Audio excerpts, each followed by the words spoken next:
declared, while commenting on the events in Turkey, the collapse of the Ottoman Islamic Empire and its replacement in 1924 with the secular state of Turkey, he commented on what he calls the admirable Turkish ijtihad, that the Republican state can function as a substitute for the Khilafah. He never made a bigger mistake in his whole life. And because of that mistake that Iqbal made, so many have since then been misguided in accepting the modern secular state and accepting the system of elections of the modern secular state to form a government that will preside over the shirk. We now have even Islamic parties. I gather you have one right here in Malaysia. And you have them in Tunisia. You have them in Egypt. You have them, the most famous one of all, of course, is in Turkey. And these Islamic parties believe that you can register the Islamic movement as a political party under the constitution of the secular state, and then fight in elections like everybody else fight in elections. And if you win the elections and you take power, then you have a gradual movement, you know. You allow the alcohol for some time and allow the nightclubs and so on for some time, because you don't want to rock the boat, do you? Until eventually, incrementally, you'll be able to somehow, with a philosophy called abracadabra, bring Islam. Where is Islamic scholarship today? Is this the Sunnah? That you walk the road of shirk to bring Islam? Mine has been a voice crying in the wilderness for a long, long time. For a long, long time I was saying the US dollar is going to collapse.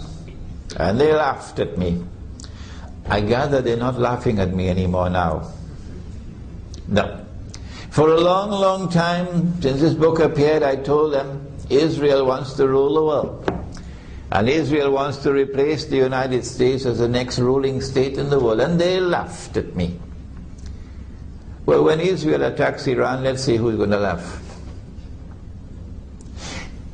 The Western world, with the mastermind being Dajjal, they needed an international organization that will bring all these secular states, all these republican states under one umbrella. And once you embrace them under one umbrella, you are able to now control them all. And you are on your way to world government. One world government. They started the process with something called the League of Nations, which had its headquarters in Geneva, the city where I studied international relations, Geneva. But then the League of Nations collapsed because the United States refused to enter the League of Nations. And then came the Second World War. And when the Second World War was concluding, they gathered the victors in San Francisco, was it San Francisco? To establish the United Nations organization. This was 1944, I believe. Every state in the world now had to become a member of the United Nations organization. And if you refuse to become a member of the United Nations organization, you're in plenty trouble. They will take action against you and punish you and punish you and punish you. I don't know how much you know about your history, about when Malaysia was born. You're too young. And Sukarno, Ahmad Sukarno, out of anger, because he felt this was a British imperial creation, took Indonesia out of the UN. Did you know that? But it didn't survive for long. And Indonesia had to go back into the UN. To the best of my knowledge, the only state which stayed out of the UN for a long, long time and was not punished was Switzerland. But after Switzerland had done the work that Switzerland knew that it has done, I don't need to tell you what it was. It then became necessary for Switzerland as well to join the United Nations organization. The United Nations organization was structured with a lower house, like Parliament, you know, Senate and the House of Representatives. So the United Nations organization was structured like that. That all the states of the world will become members of the General Assembly. And in the General Assembly they will all be recognized to be politically equal. So a little Trinidad and Tobago, where I was born, next door to Venezuela, with a population of about 1.3 million, this little Trinidad and Tobago has a political status equal to the Ummah of Muhammad alayhi salatu wasalam. Did you hear that? And there are some other states in the Caribbean which are less than that. Grenada, the island of Grenada probably has about 90,000 people. Less than PJ. Less than PJ.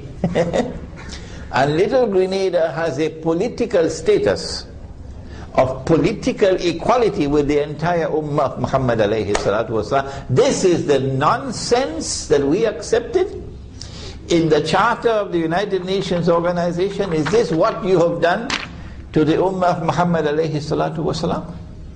By accepting this nonsense? But the General Assembly of the United Nations Organization did not have any power to enforce any resolutions. It was a talk shop. But the Security Council of the United Nations was a different matter. The Zionists, who created the United Nations Organization on Dajjal's behalf, made sure that they took control of the Security Council. The Security Council had authority. Let me read for you.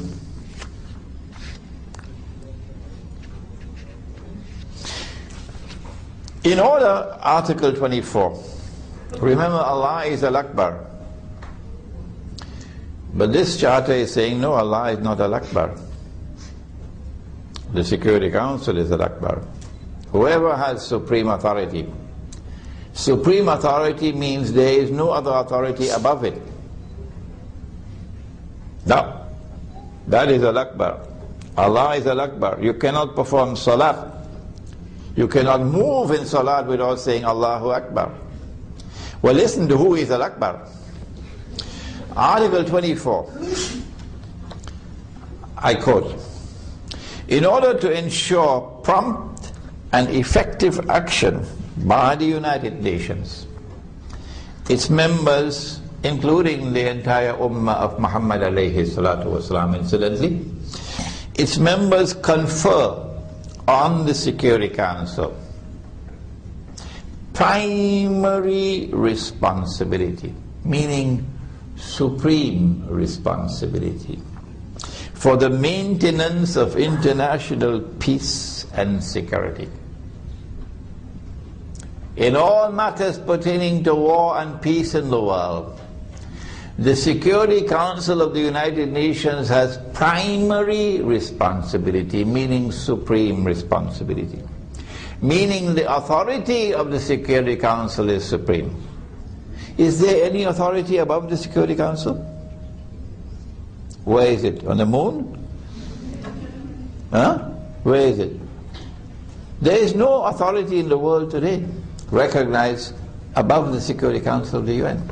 And so the Security Council of the UN is Al-Akbar. If you don't believe me, wait until you get in your grave.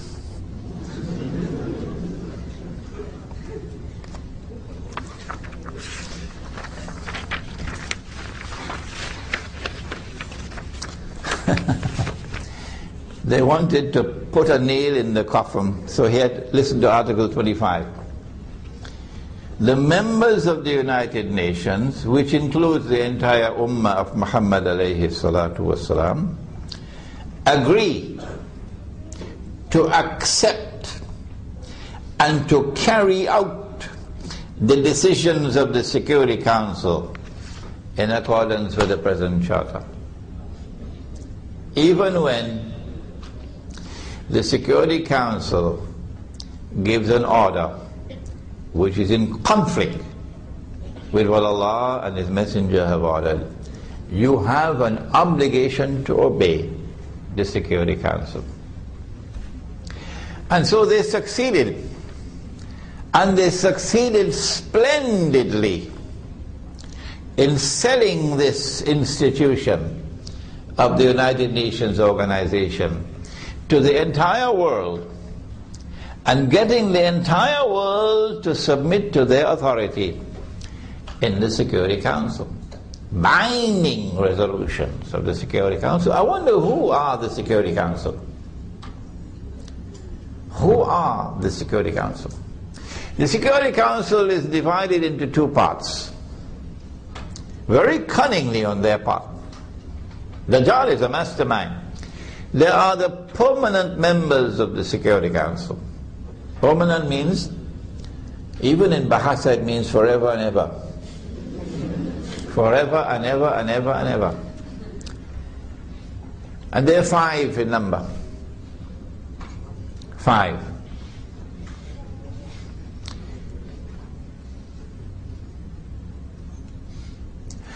And the other members are called the non-permanent members, and they are elected for terms of 2 years. Decisions of the Security Council are taken by a majority vote. But if a permanent member of the Security Council votes against a resolution, then they use what is known as a veto. They needed to have that there to save Israel. The United States of America has used the veto so many times we've lost count in protecting Israel. Who are the members of the Security Council, permanent members? Before we answer that question, it will be interesting for you if I were to go to the Quran, to Surah Al-Ma'idah of the Quran, and listen to what the Quran has to say about the world today. Allah says, Ya ayyuhal ladhina amanu, O you who have faith in Allah, La tattakhidhu al-yahuda wal-nasara awliya, do not take the Jews and do not take the Christians as your friends and allies. We probably have some Christians present here tonight. Do not take the Jews and do not take the Christians as your friends and allies. Question. Let's stop there before we go to the rest of the verse. Is Allah speaking about all Jews and all Christians? Or is He speaking about some Jews and some Christians?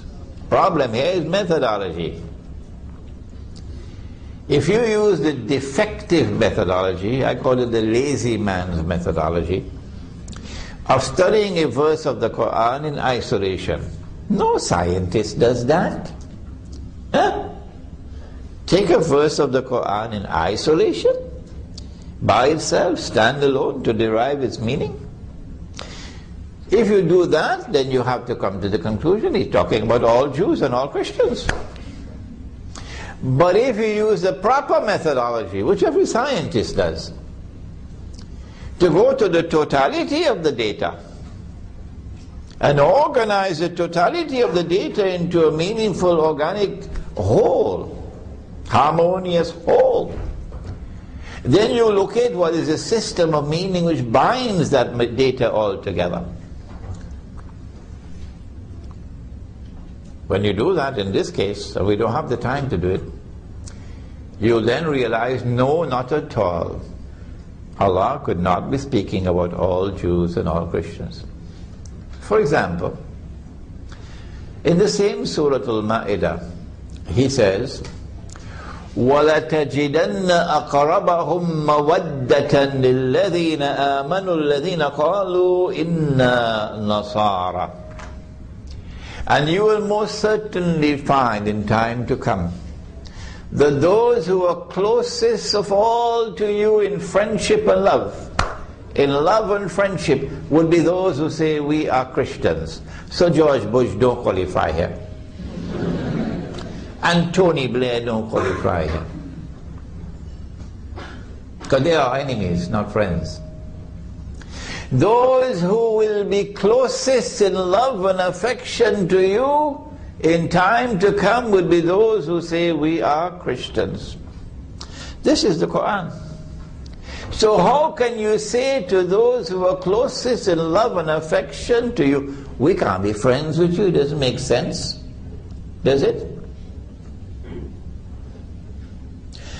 And so Allah could not be speaking about all Jews and all Christians. Well then, if He's not speaking about all Jews and all Christians, which Jews and which Christians is He talking about? From the time you ask that question, the words which follow give you the answer. لا تتخذوا اليهود والنصارى أولياء بعضهم أولياء بعض. There it is, the answer is there. بعضهم أولياء بعض. Meaning, do not take such Jews and do not take such Christians as your friends and allies, who themselves are friends and allies of each other. The Quran is saying that in a time to come, the Quran is anticipating that in a time to come there's going to be a mysterious reconciliation between part of the Christian world and part of the Jewish world. And there will emerge in the world a mysterious Judeo-Christian alliance, friendship and alliance. When that happens, then Allah is prohibiting you from being friends and allies of those Christians and Jews who established a Judeo-Christian alliance, not an individual Christian who has a Jewish neighbor. Don't be foolish. Has that alliance come into being? If you have not recognized it, you're eating too much roti canai. Huh? Yes, it has. A mysterious Judeo-Christian alliance has emerged in the world thanks to the relentless efforts of the Vatican, efforts which are still continuing up to now. And it is a Zionist alliance. It is a Zionist alliance. It is that Zionist alliance which is responsible for overturning, well, at that time it was not known as the Zionist alliance. It was known as Jewish-Christian collaboration.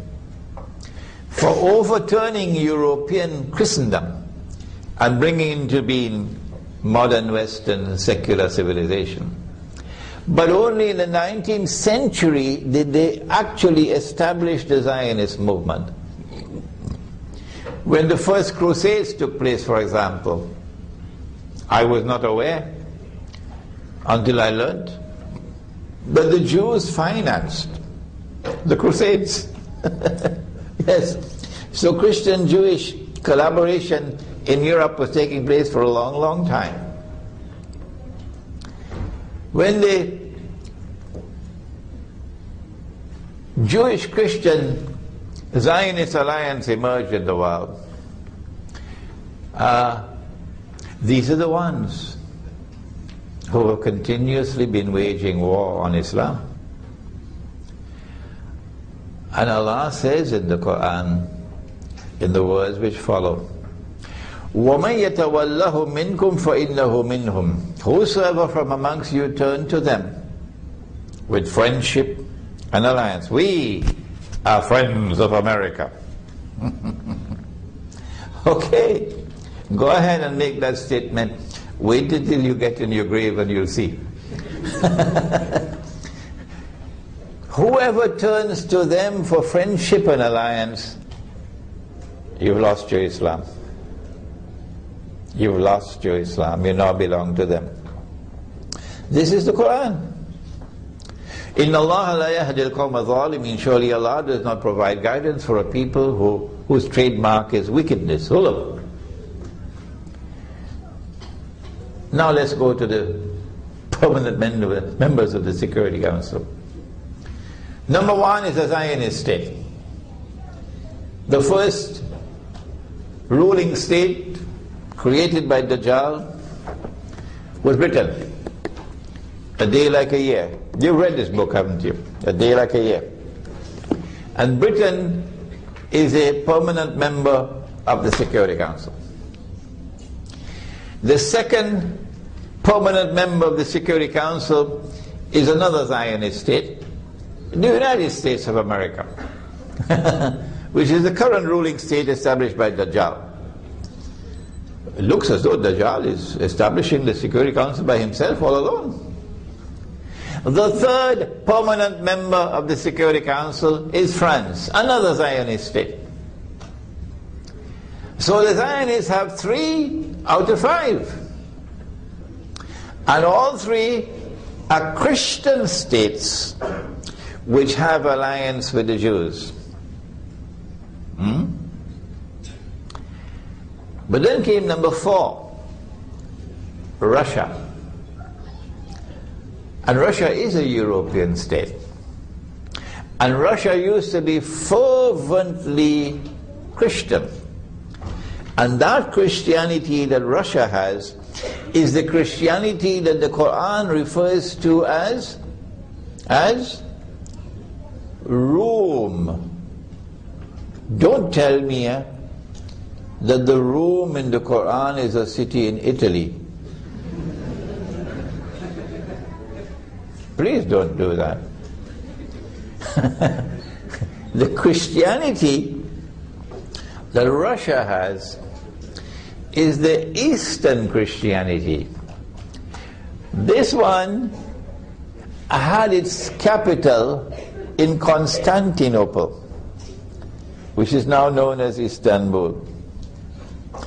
That one is Western Christianity, which has its capital in Rome, and then they broke up and Protestants moved away and so on. That one celebrates something called Christmas. You've heard about Christmas? On the 25th of December. But this one celebrates Christmas on January 9th, I believe. They're different from each other. So Eastern Christianity established itself in the foundations of Russia until the same revolution that came over Western Europe with the French Revolution, transforming Christendom into the modern secular civilization.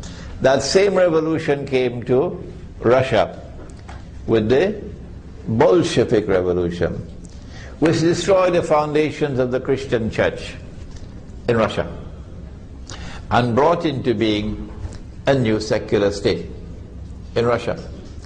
That Russia is also a member of the Security Council of the United Nations with veto power. I studied the subject of Gog and Magog, an Islamic view of Gog and Magog in the modern world. Gog and Magog are in the Quran. Allah gave to Gog and Magog power that none could fight them and defeat them other than Allah. And I came to the conclusion that Russia and the Russian-led alliance is Magog, and the American-led alliance is Gog. This is my conclusion. You don't have to agree with me. No need to pick up boxing gloves if you don't agree with me. And so both Gog and Magog are in the Security Council. And then they chose to include China as well. And that baffled me, because this is Christian, this is Christian, this is Christian, this is Christian as well, all four.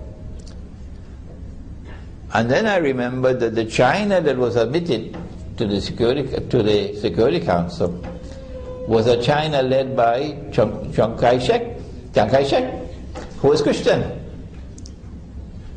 He was Christian. So China also at that time was led by a Christian government. This is the Security Council of the United Nations, dominated by the Zionists. And Allah has prohibited Muslims from maintaining friendly ties and entering into the embrace of that Judeo-Christian alliance. And guess what we did? Guess what we did? While our scholars, our ulama were eating roti canai. Yes, the greatest failure of all in the Ummah today is not our political leaders, not our economic leaders, not our educational leaders. The greatest failure in the Ummah of Muhammad alayhi salatu wasalam today is the failure of our religious leadership. Incapacity to recognize this as shirk.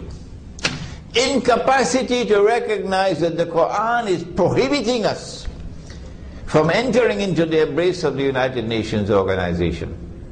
No fatwa, no scholarly work, none.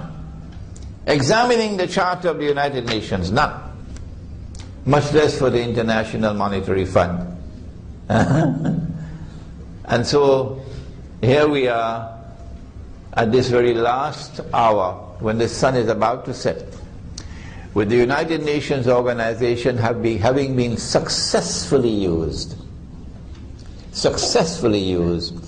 to establish Zionist political and economic dominion over the entire world of Islam. They yesterday, they used a United Nations resolution, Security Council resolution, to enter into Libya and bomb Libya to the Stone Age, take over Libya's oil and put it to their use now. This just happened yesterday. Because of a resolution of the Security Council, and every single Muslim country which is a member of the United Nations is obliged to obey, submit to the authority of the Security Council. Before we end, what is the new world order that is to come after Israel attacks Iran and the US dollar collapses and the US economy collapses? And then several wars take place, and the United States is brought to the brink of military defeat. Please listen to my lecture, which I gave on Sunday night, an Islamic view of the imminent Zionist Israeli attack on Iran, which Ice Maker has already put on YouTube. And in that lecture you'll get far more information on the subject of implications of the coming attack on Iran. And Israel takes over from the United States as the next ruling state in the world. And in the same way that Pax Americana replaced Pax Britannica, so too will Pax Judaica. It's not Pax at all, it's not peace, it's war. Pax Judaica will now replace Pax Americana. Why does Israel want to rule the world? what will be the implications of Israel taking over the rule of the world from the United States?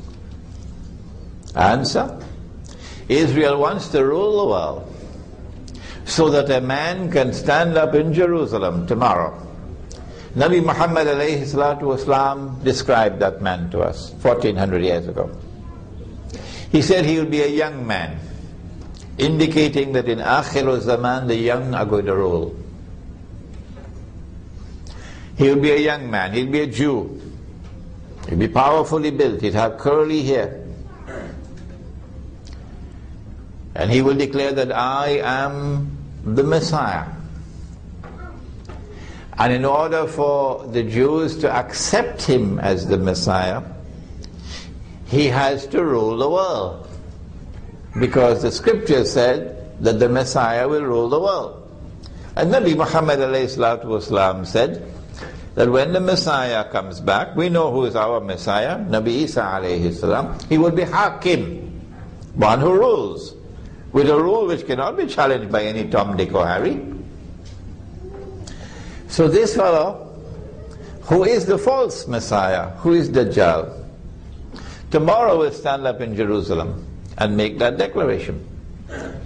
In order for his declaration to have to convince the Jews, he has to rule the world. The problem is, there's a fly in the ointment. You see, Allah created two, Gog and Magog. And Russia is not going to bend its knee to Israel.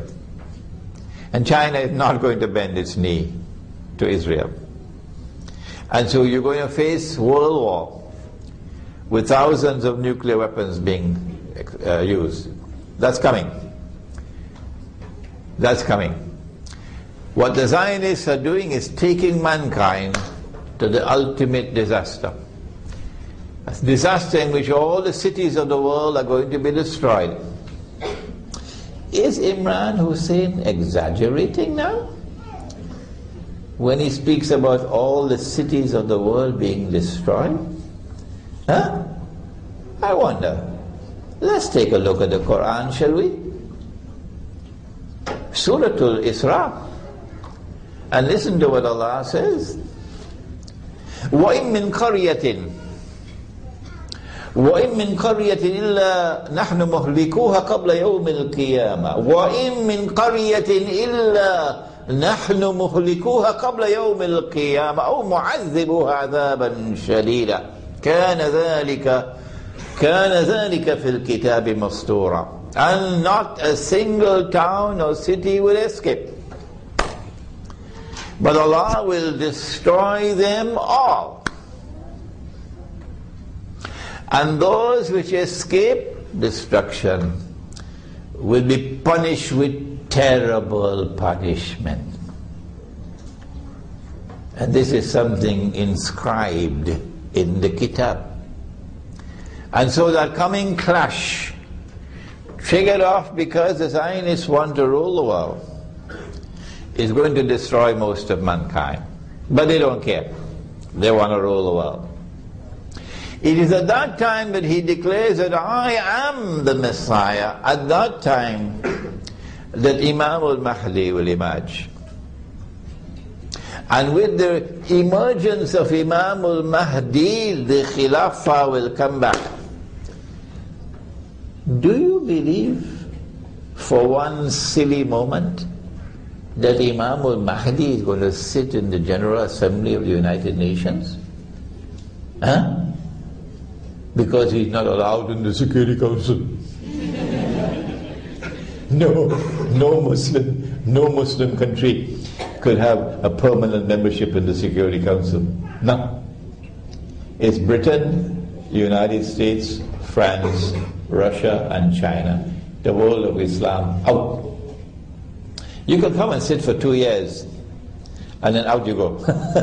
That's where the Ummah of the Prophet is today.